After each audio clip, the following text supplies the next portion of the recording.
وديان فيها وديان. يعني مثلا ما أقول إيه؟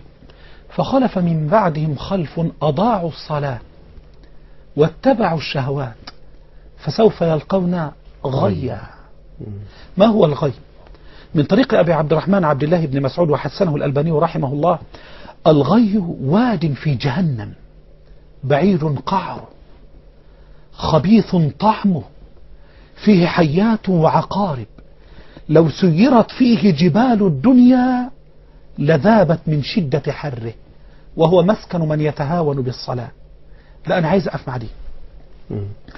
إما يجي النبي يقول لي كده، الحديث واخذ حكم المرفوع وهو حسن، يقول لي الغي واد في جهنم، مش وادي في الطرق أو في البلاد، لا لا لا، وادي في جهنم، واد في جهنم بعيد قعره، ما قالش بعيد في قعر النار، لا هو قعره، هو بعيد قعره خبيث طعمه فيه حيات وعقارب، دلالة على أن في حياته وعقارب.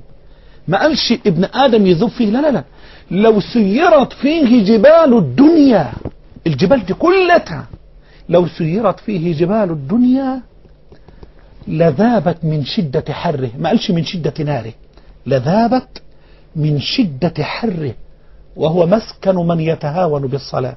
ما قالش تارك الصلاة، مسكن من يتهاون بالصلاة، اللي لو جبت جبال الدنيا جبتها كلها تذوب من شدة الحر بتاع الوادي ده، ما بالك بابن آدم الضعيف المسكين المتهاون. يعني في متن الحديث هي مسكن من يتهاون بالصلاة. نعم هكذا بالحرف، شوف بالحرف الواحد دون تقديم أو تأخير: واد في جهنم بعيد قعر خبيث طعمه فيه حيات وعقارب لو سيرت فيه جبال الدنيا لذابت من شدة حره وهو مسكن من يتهاون بالصلاة. طب ومن ضيع الصلاة؟ أعوذ بالله من الشيطان الرجيم. تعلم أقوال